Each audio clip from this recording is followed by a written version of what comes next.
Hello students, vector analysis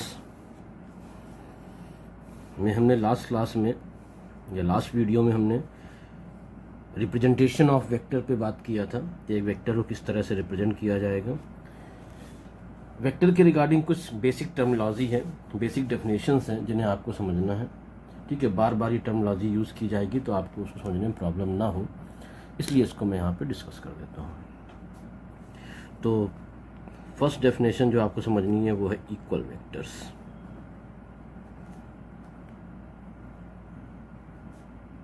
equal vectors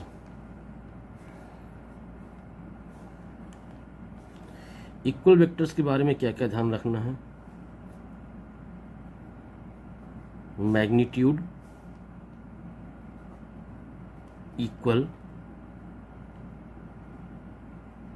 direction same. ऐसे vectors जिनके magnitude equal हो, direction same हो, उन्हें इक्वल वेक्टर कहा जाएगा। जैसे वेक्टर को एरो से रिप्रेजेंट करते हैं, ये एक वेक्टर है ए और ये एक दूसरा वेक्टर है बी। ए एंड बी दोनों वेक्टर की लेंथ देखिए बिल्कुल इक्वल है और दोनों की डायरेक्शन सेम है। तो equal in magnitude and same in direction, अगर ये कंडीशन दिख रही है तो आप कहेंगे ए और बी इक्वल वेक्टर है। इक्वल वेक्टर को लिखने का तरीका होता है vector A is equal to vector B. जब हम बोले वेक्टर ए तो वेक्टर ए में आपको वेक्टर ए नहीं लिखना है, ए लिखना है, उसके एरो का साइन लगा देना। ये खुद में इन्फॉर्म कर दिया आपको कि ये वेक्टर ए लिखा हुआ है। वेक्टर के मैग्नीट्यूड आपस में इक्वल हैं, यानी इनकी मॉड वैल्यूज इक्वल रहेंगी, इनकी मॉड वैल्यूज इक्वल रहेंगी। Magnitude equal, direction same, vector same equal, A vector A equal vector B, इनके मैग्नीट्यूड भी इक्वल हैं। अब दोनों वेक्टर सेम डायरेक्शन में हैं, सेम डायरेक्शन में है तो इनके बीच का एंगल क्या होगा, 0 डिग्री। दोनों वेक्टर के बीच का एंगल 0 डिग्री। अब एक खास बात यह है कि वेक्टर के बीच का एंगल डिसाइड कैसे किया जाता है, तो यही मैं थोड़ा डिस्कस कर दूं आपसे कि दो वेक्टर के बीच का जब एंगल डिसाइड करना हो तो उन दो वेक्टर के इनिशियल पॉइंट्स को सेम कर दीजिए, एक ही जगह ड्रॉ कर दीजिए। जैसे मान लीजिए एक वेक्टर ये है और एक वेक्टर ये बना हुआ है, दो वेक्टर बनाए हैं हमने। अब इनके बीच का एंगल जस्टिफाई करना है तो ध्यान रखिएगा कि एक वेक्टर को आप कहीं पर भी डिस्प्लेस कर सकते हो, ना तो इसका मैग्नीट्यूड चेंज होगा ना इसकी डायरेक्शन चेंज होगी। If you displace the vector then there is no change in magnitude of the vector and no change in direction of the vector. Vector को आप, इस वेक्टर को आप कहीं भी खींच दीजिए, इसके मैग्नीट्यूड पर कोई फर्क नहीं पड़ेगा, इसकी डायरेक्शन पर कोई फर्क। यहाँ पर है, यहाँ खींच दीजिए, यहाँ खींच लीजिए, यहाँ पे कहीं भी no change in magnitude, no change in direction. ठीक है, तो एक वेक्टर को आप डिस्प्लेस कर दीजिए कहीं पर भी, उसके मैग्नीट्यूड और डायरेक्शन पर कोई फर्क नहीं पड़ता। लेकिन अगर एक वेक्टर को आप रोटेट कर देंगे ऐसे, अगर वेक्टर को रोटेट करते हैं तो उसका मैग्नीट्यूड तो नहीं चेंज होता, मैग्नीट्यूड चेंज नहीं होता है लेकिन डायरेक्शन चेंज हो जाती है। तो if a vector is displaced then there is no change in magnitude as well as direction. If a vector is rotate, if a vector is rotate then there is no change in magnitude but there is a change in direction of the vector। दो point ध्यान रखने हैं आपको। एक vector को अगर displace किया जाएगा तो उसके मैग्नीट्यूड और डायरेक्शन में चेंज नहीं होगा। एक वेक्टर को अगर रोटेट किया जाएगा तो उसका मैग्नीट्यूड चेंज नहीं होगा बट डायरेक्शन चेंज हो जाएगी। ठीक है, तो यहाँ पर डिस्प्लेसमेंट की बात है। तो दोनों वेक्टर को इनिशियली सेम पॉइंट से ड्रॉ कर दीजिए, ये इस तरह से, ऐसे। जब इनिशियली सेम पॉइंट से ड्रॉ करेंगे तो उनके बीच का एंगल आपको ये मिल जाएगा। तो जब भी दो वेक्टर्स के बीच के एंगल्स को तय करना हो तो उन्हें कोई इनिशियली ड्रॉ करके देख लीजिए, उनके बीच का एंगल डिसाइड हो जाएगा। ठीक है, तो वेक्टर के बीच का एंगल डिसाइड करने के लिए आपको क्या करना है।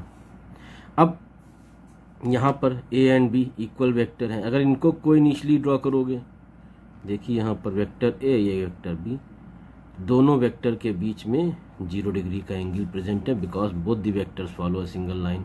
दोनों वेक्टर एक ही लाइन के अलॉन्ग है, इट मीन्स इनके बीच का एंगल 0 डिग्री है। तो ये इतनी इंफॉर्मेशन आपको मिलती है इक्वल वेक्टर के regarding. Equal vector, magnitude equal, direction same.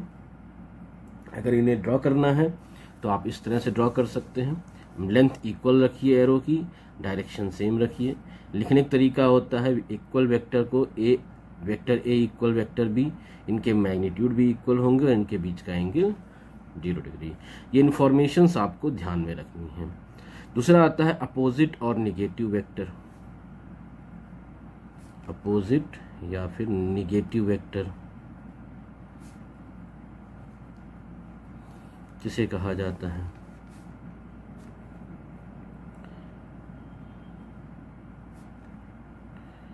Magnitude equal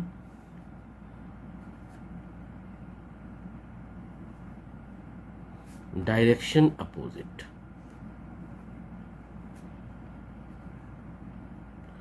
magnitude equal direction opposite. अगर आपके पास दो वेक्टर हैं, ये वेक्टर ए और ये vector B, vector A and vector B, vector A and vector B अगर आपके पास दो ये वेक्टर हैं, तो वेक्टर ए और वेक्टर बी, इन दोनों में देखिए मैग्नीट्यूड इक्वल है, यानी दोनों वेक्टर की जो लेंथ है वो इक्वल है, but direction opposite. Length equal, direction opposite. ठीक है, तो ये कहा जाएगा कि A is the opposite of vector B and B is opposite of vector, यानी ए बी का अपोजिट वेक्टर है या बी ए का अपोजिट वेक्टर है। ऐसे कह सकते हो ए बी का निगेटिव वेक्टर है या बी ए का निगेटिव वेक्टर है। इसे इस तरह लिखा जाता है, vector A is equal to minus vector B, या फिर vector B is equal to minus vector A. Vector A और बी एक दूसरे के अपोजिट या निगेटिव वेक्टर हैं। इनके मैग्नीट्यूड आपस में इक्वल हैं, तो इनकी मॉड वैल्यूज को इक्वल लिखा जाएगा। अब इनके बीच का एंगल कितना है, तो दोनों को के इनिशियल पॉइंट को सेम करके ड्रॉ करके देख लीजिए। यहाँ करते ये वेक्टर बी और ये वेक्टर ए, तो इनके बीच का एंगल की क्या मिल गया, 180 डिग्री, यानी theta is equal to 180 degree. ये इनकी इंफॉर्मेशंस है। इतनी इंफॉर्मेशन मिलती है आपको अपोजिट वेक्टर के रिगार्डिंग। ये वो टर्मिनोलॉजी जिसका यूज़ हम बार बार करेंगे वेक्टर पढ़ाते समय, या आगे फिजिक्स में भी करेंगे, तो आपको प्रॉब्लम नहीं होनी चाहिए। नेक्स्ट आते हैं पैरेलल वेक्टर।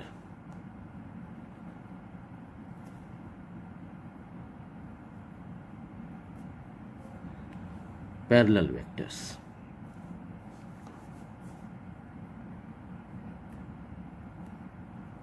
पैरेलल वेक्टर्स को आप कैसे पहचानेंगे? मैग्नीट्यूड मे बी इक्वल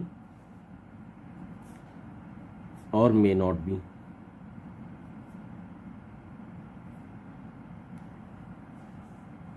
और may not be. Magnitude may be equal और may not be. Parallel vector में दोनों वेक्टर या दो से ज़्यादा वेक्टर हो, दो वेक्टर अगर हैं तो उनके मैग्नीट्यूड इक्वल हो भी सकते हैं और नहीं भी हो सकते हैं, बट डायरेक्शन सेम रहेगी। अगर दो वेक्टर के मैग्नीट्यूड इक्वल हो या इक्वल ना भी हो, लेकिन डायरेक्शन अगर उनकी सेम है, तो उन्हें इक्वल वेक्टर्स कहा जाता है।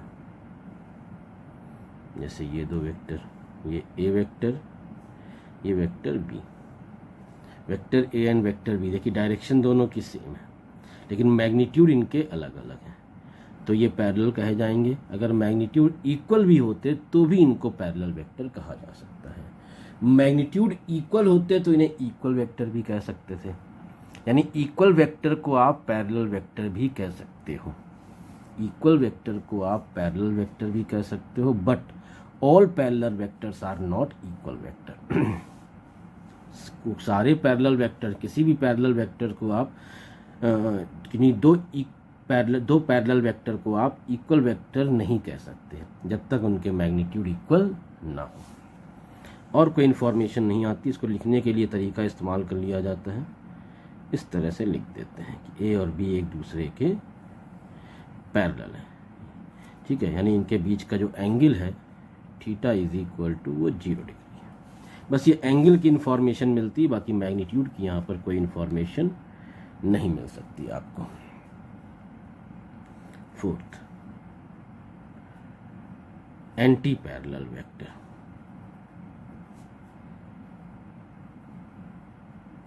एंटी पैरेलल वेक्टर्स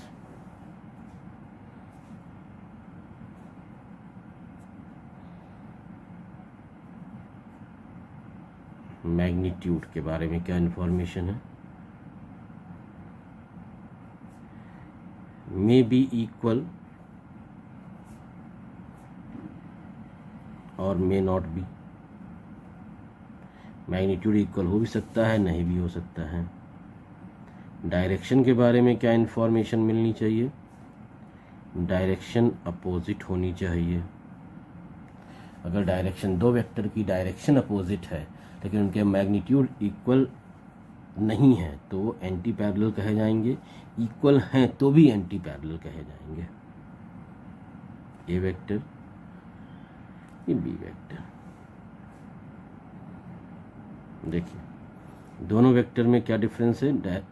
एंगल दोनों एक दूसरे के अपोजिट हैं, ठीक है, और मैग्नीट्यूड दोनों के यहाँ पर इक्वल नहीं है। अगर मैग्नीट्यूड इक्वल होते तो ये एक दूसरे के अपोजिट वेक्टर या निगेटिव वेक्टर भी कहे जा सकते थे, ठीक है। यानी एंटी पैरेलल वेक्टर यानी निगेटिव वेक्टर जो है वो या अपोजिट वेक्टर जो है वो एंटी पैरेलल वेक्टर भी हैं, लेकिन हर anti parallel vector opposite vector नहीं हो सकता। इसको लिखने का तरीका क्या होता है? कोई तरीका नहीं होता है, ये मैं यूज़ कर लेता हूँ इस तरह से एरो लगाकर।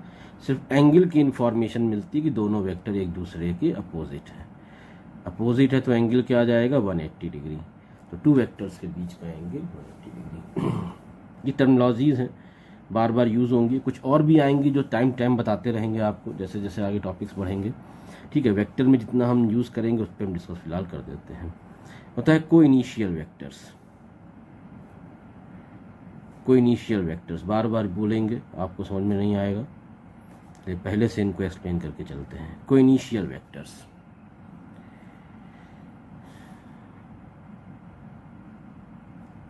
if initial point मतलब tail, if initial points of all the vectors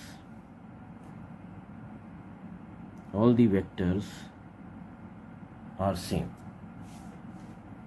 if all the vectors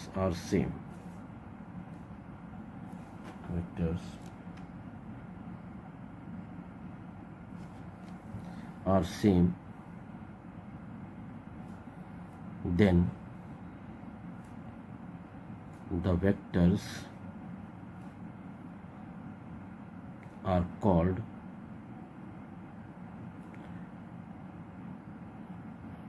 कोइनिशियल vectors. जितने भी वेक्टर्स हो उन सबके इनिशियल पॉइंट अगर सेम हो तो उन्हें कोइनिशियल वेक्टर कह दिया जाता है। बाकी और कोई इन्फॉर्मेशन यहाँ नहीं मिलती। मैग्नीट्यूड क्या है, डायरेक्शन क्या है, इनसे हमारा कोई लेना देना नहीं है। ये 5 वेक्टर्स हमने ड्रॉ किए, ए बी सी डी ई। ये 5 वेक्टर्स के इनिशियल पॉइंट सेम है तो इन्हें को इनिशियल वेक्टर्स कहा जाएगा। जब हम आपसे बोले को इनिशियल वेक्टर ड्रॉ करना है तो इसका मतलब सारे वेक्टर्स के इनिशियल पॉइंट सेम रखने, बस इतना टर्मिनोलॉजी को ध्यान रखना है। को इनिशियल के बाद आता है coplanar vectors.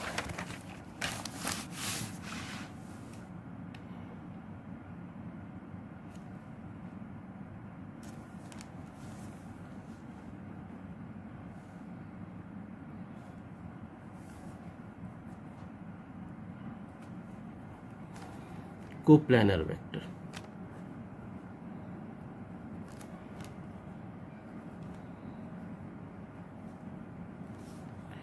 Coplanar vectors. Coplanar vectors क्या होते हैं? If all the vectors lie in a plane, if all the vectors lie in a plane, then they are called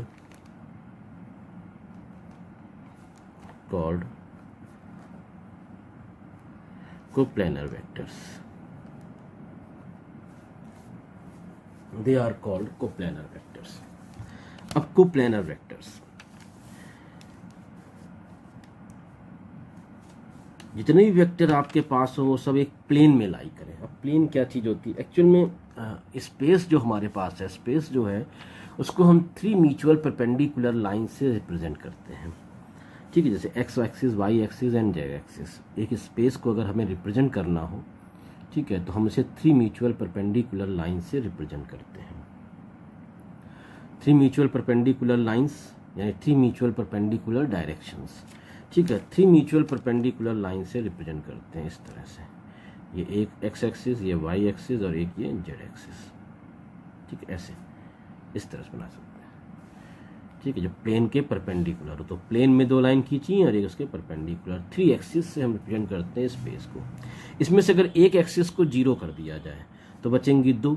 तो 2 एक्सिस का जो पार्ट होगा उसे कहा जाएगा प्लेन। जैसे पेपर पे आपने 2 एक्सिस खींच दी, एक्स और वाई, तो ये एक्स वाई प्लेन कहा जाएगा। ठीक है, एक्स वाई प्लेन कहा जाएगा।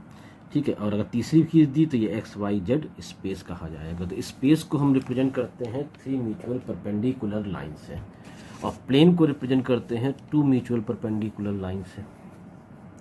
तो कोई भी अगर प्लेन हमारे पास है, मान लीजिए एक एक्स वाई प्लेन है, ये X plane, X Y plane, इसमें अगर आपने कोई वेक्टर है तो कोई वेक्टर का इनिशियल से लेकर फाइनल पॉइंट तक जो भी आपने ड्रॉ किया है वो इस प्लेन में ही रहना चाहिए। वेक्टर ए, ये वेक्टर बी, डायरेक्शन कुछ भी हो, मैग्नीट्यूड कुछ भी हो, कोई फर्क नहीं पड़ता, बस ये इस प्लेन में ही रहने चाहिए, एक्स वाई प्लेन में। ये पेपर क्या रिप्रेजेंट कर रहा है? एक्स वाई प्लेन को। एक्स वाई प्लेन को रिप्रेजेंट कर रहा है, तो ये एक्स वाई प्लेन में है, तो ये वेक्टर क्या कहलाएंगे? Coplanar vectors. तो जब सारे वेक्टर्स प्लेन में लाई करते हैं उसे कोप्लानर कहते हैं। एक भी वेक्टर अगर आपने बाहर की तरफ ऐसे, तो समझिएगा बात को इस तरह से, तो उसे कहा जाएगा स्पेस वेक्टर। ऐसे मतलब इनिशियल या फाइनल पॉइंट किसी एक को, इनिशियल पॉइंट को प्लेन पे रहने दीजिए, फाइनल पॉइंट को ऊपर ले आइए और फिर एक वेक्टर ड्रॉ कर दीजिए इनिशियल और फाइनल को ज्वाइन करके। प्लेन वेक्टर मतलब इनिशियल पॉइंट और फाइनल पॉइंट, इनिशियल से लेकर फाइनल पॉइंट तक पूरा लेंथ जो है वो एक प्लेन पर आ रही है, जैसे दिख रहा है, तो उसे प्लेन वेक्टर कह दिया जाता है। और पूरा अगर वेक्टर जो है वो इनिशियल पॉइंट तो एक प्लेन पर है लेकिन फाइनल पॉइंट प्लेन से बाहर है, तो कहा जाता है space vector. Plane vector, space vector. तो स्पेस वेक्टर में क्या होगा? वो उसका एक पॉइंट प्लेन पर होगा, दूसरा पॉइंट बाहर होगा, ऐसे कह लीजिए आप। ठीक है, आगे इसको और क्लियर कर देंगे। और स्पेस वेक्टर मतलब प्लेन वेक्टर मतलब जब सारा वेक्टर प्लेन पे लाई करता हो। तो जब आपसे कहा जाए कोप्लानर वेक्टर, तो इसका मतलब ये हुआ कि A B C D coplanar vector, इसका मतलब ये सारे वेक्टर्स एक प्लेन में लाई करते हैं, मतलब इनिशियल से लेकर फाइनल तक इनको एक प्लेन पर ड्रॉ किया गया है।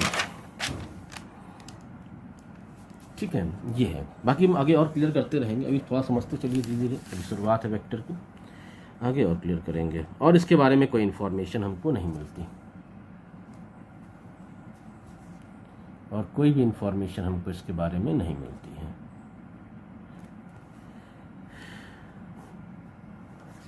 Seventh, unit vector. Unit vector ये बहुत इंपॉर्टेंट है। Unit vector, the vector which have magnitude 1, the vector which have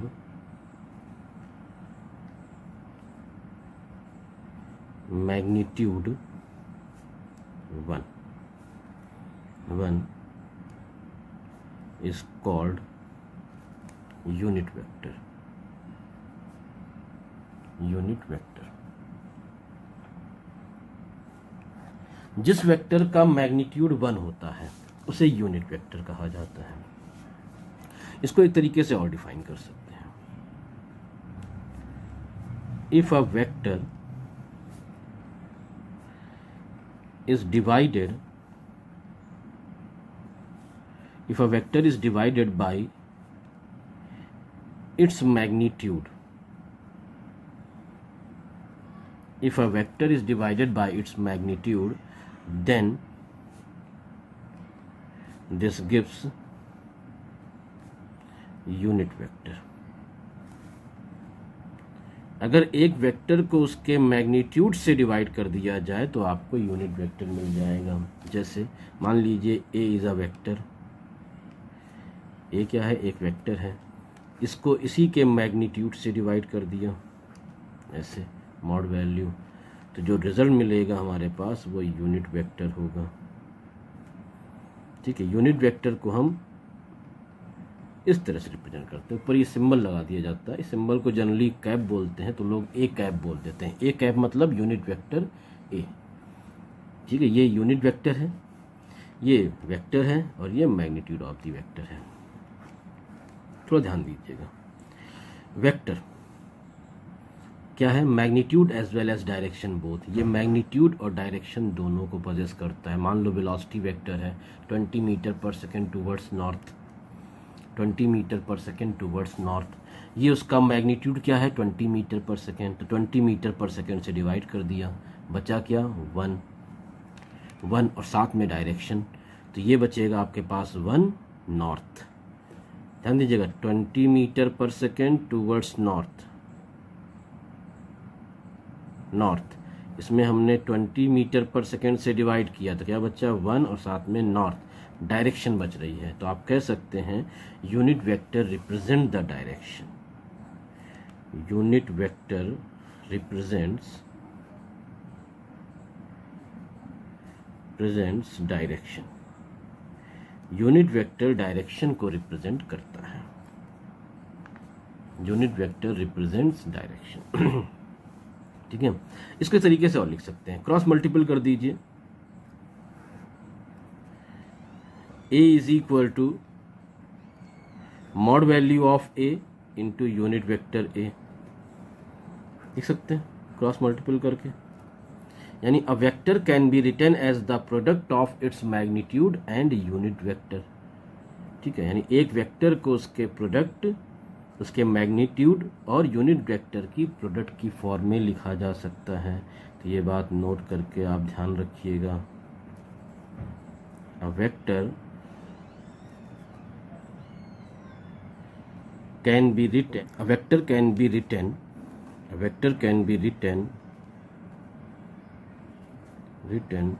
as the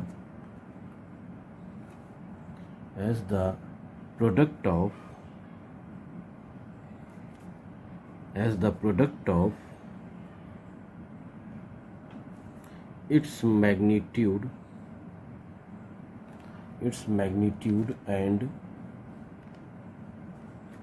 its magnitude and direction। Unit vector, तो यूनिट वेक्टर को हम उसके मैग्नीट्यूड और यूनिट वेक्टर प्रोडक्ट की form में लिख सकते हैं।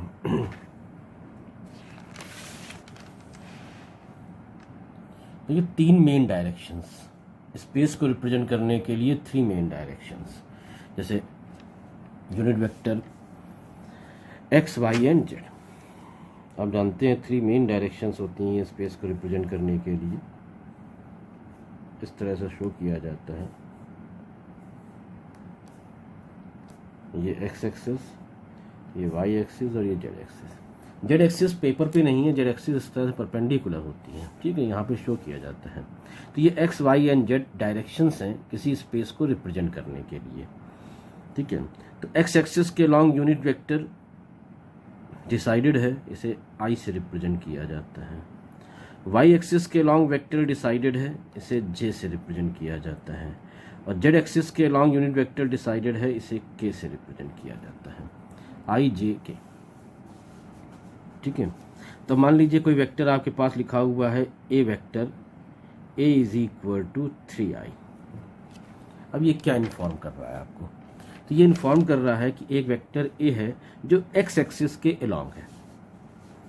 यूनिट वेक्टर आई मतलब एक्स एक्सिस, यूनिट वेक्टर जे मतलब वाई एक्सिस, यूनिट वेक्टर के मतलब जेड एक्सिस। तो एक वेक्टर ए है जो एक्स एक्सिस के अलॉन्ग है और इसका मैग्नीट्यूड 3 है। 3 यूनिट कुछ भी हो सकता है। मान ली कह दें a car is moving with 20 metre per second along X axis, तो कैसे लिखेंगे? 20i। अगर इस तरह लिख दिया जाए A is equal to 4j, तो वेक्टर ए जो है वो वाई एक्सिस के अलॉन्ग है और इसका मैग्नीट्यूड है 4 यूनिट। यही वेक्टर ए अगर लिखा हो 5k, तो इसका मतलब क्या है कि वेक्टर ए जो है वो जेड एक्सिस के अलॉन्ग है और इसकी मैग्नीट्यूड है 5 यूनिट। अगर एक वेक्टर इस तरह से लिख दिया जाए A is equal to 3i plus 4j,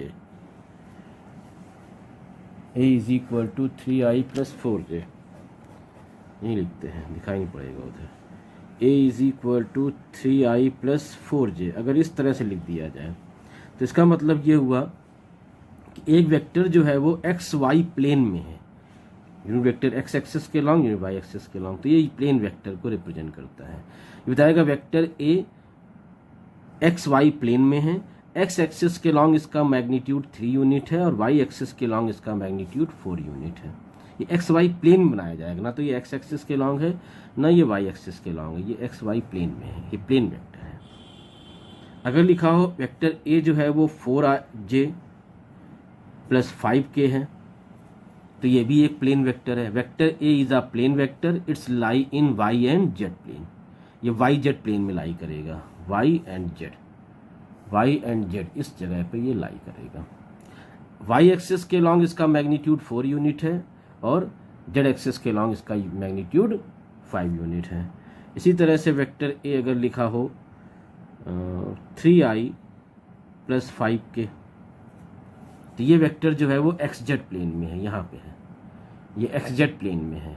x axis के लॉन्ग इसका मैग्नीट्यूड 3 यूनिट है, वाई एक्सिस के लॉन्ग इसका मैग्नीट्यूड जेड एक्सिस के लॉन्ग इसका मैग्नीट्यूड 5 यूनिट है। और ये होते हैं सारे प्लेन वेक्टर्स, इन्हें प्लेन वेक्टर्स कहा जाता है। अगर इस तरह से लिखा हो A is equal to 3i plus 4j plus 5k, तो इसे कहा जाएगा स्पेस वेक्टर, ये स्पेस वेक्टर कहा जाएगा। ठीक है, स्पेस वेक्टर है। ठीक है, ये स्पेस में रिप्रेजेंट किया गया है। एक्स एक्सिस के लॉन्ग इसका मैग्नीट्यूड 3 यूनिट, वाई एक्सिस के लॉन्ग इसका मैग्नीट्यूड 4 यूनिट और जेड एक्सिस के लॉन्ग इसका मैग्नीट्यूड 5 यूनिट है। स्पेस वेक्टर, तीनों एक्सिस प्रेजेंट होती हैं। इस तरह से इसे स्पेस वेक्टर की फॉर्म में रिप्रेजेंट किया जाता है। अब प्लेन में यह कहते हैं ये जो पार्ट होता है, this is called component of vector A along X axis, this is component of vector A along Y axis, ये component of vector A along Y axis, component of vector A along Z axis, component of vector A इस case में component of vector A along X axis, component of vector A along Z axis. ये space vector है, इसमें तीनों component present हैं। ये x axis के long component, ये वाई एक्सिस के लॉन्ग कंपोनेंट और ये जेड एक्सिस के लॉन्ग कंपोनेंट, यानी component of vector A long X axis, component of vector A long Y axis, component of vector A long Z axis. इस तरह से हम वेक्टर को रिप्रेजेंट कर सकते हैं। ठीक है, एक लास्ट और टर्मिनोलॉजी एक्सप्लेन करते हैं, वो है जीरो वेक्टर। जीरो वेक्टर यानी कि नल वेक्टर भी बोलते हैं।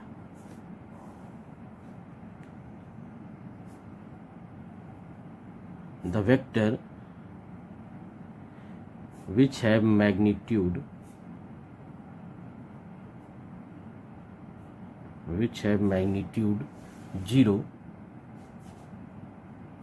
0 is called zero vector, zero या फिर नल वेक्टर। तो जिस वेक्टर का मैग्नीट्यूड 0 होता है उसे जीरो वेक्टर या नल वेक्टर कहा जाता है। वेक्टर तो समझेंगे, सपोज ए और बी इक्वल वेक्टर है। If A is equal to B, यानी vector A is equal to vector B, A और बी इक्वल वेक्टर हैं, देन ए माइनस बी क्या लिखेंगे? तो ए माइनस बी जीरो हो जाएगा। अब ये जीरो स्केलर है या वेक्टर है? तो जनरली ये स्केलर था, लेकिन जब हम वेक्टर माइनस वेक्टर करते हैं तो हमें एक वेक्टर ही मिलना चाहिए। पूरी फिजिक्स में भी तो हमने क्या पढ़ा हुआ है या क्या पढ़ेंगे कि वेक्टर माइनस वेक्टर, भी तो जितना भी वर्क हुआ है वेक्टर माइनस वेक्टर एक वेक्टर ही होता है, नेवर बी स्केलर। लेकिन यहाँ पर जीरो, तो जीरो को भी हमें वेक्टर ही मानना पड़ेगा। तो जीरो वेक्टर का एक कंसेप्ट दे दिया गया, जीरो वेक्टर। अब जीरो वेक्टर है तो इसकी डायरेक्शन भी होनी चाहिए। तो वेक्टर होने की वजह से इसकी डायरेक्शन डिफाइन है बट डेफिनेट नहीं है। Direction of zero vector is defined but not definite. आप कहेंगे है तो, लेकिन पता नहीं क्या है। ठीक है, तो लिख सकते हैं the direction of zero vector, direction of zero vector is defined but not definite, not definite. Define तो है लेकिन डेफिनेट नहीं है कि क्या है। जीरो वेक्टर की कुछ प्रॉपर्टीज भी हैं जिनको आपको ध्यान रखना पड़ेगा। प्रॉपर्टीज ऑफ जीरो वेक्टर, ठीक है। तो पहली प्रॉपर्टी ये है कि किसी भी वेक्टर में अगर जीरो वेक्टर को आप ऐड करोगे तो वेक्टर पर कोई फर्क नहीं पड़ेगा। दूसरी प्रॉपर्टी ये है कि किसी भी वेक्टर को अगर जीरो वेक्टर से सेपरेट करोगे तो वेक्टर पर कोई फर्क नहीं पड़ेगा। जीरो वेक्टर में किसी वेक्टर को ऐड करोगे तो भी वेक्टर पर कोई फर्क नहीं पड़ेगा, लेकिन जीरो वेक्टर में किसी वेक्टर को सब्ट्रैक्ट करोगे तो वेक्टर की डायरेक्शन चेंज हो जाएगी। किसी भी वेक्टर को जीरो वेक्टर से अगर आप मल्टीप्लाई करोगे तो ये हमेशा जीरो वेक्टर ही मिलेगा। ये जीरो वेक्टर की कुछ अपनी प्रॉपर्टीज है, ठीक है। ये आप स्क्रीनशॉट ले लीजिए आज के, तो थोड़ी देर में रोकता हूँ ताकि आपके यहाँ नोट्स भी पहुँच जाए।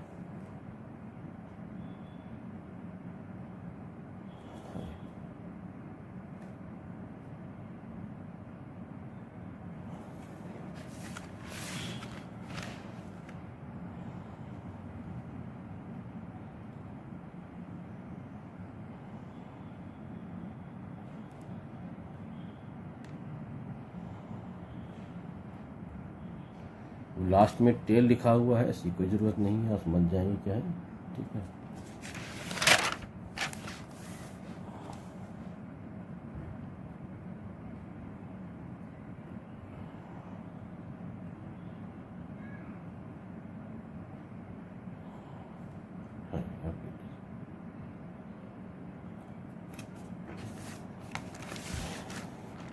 और ये जीरो वेक्टर,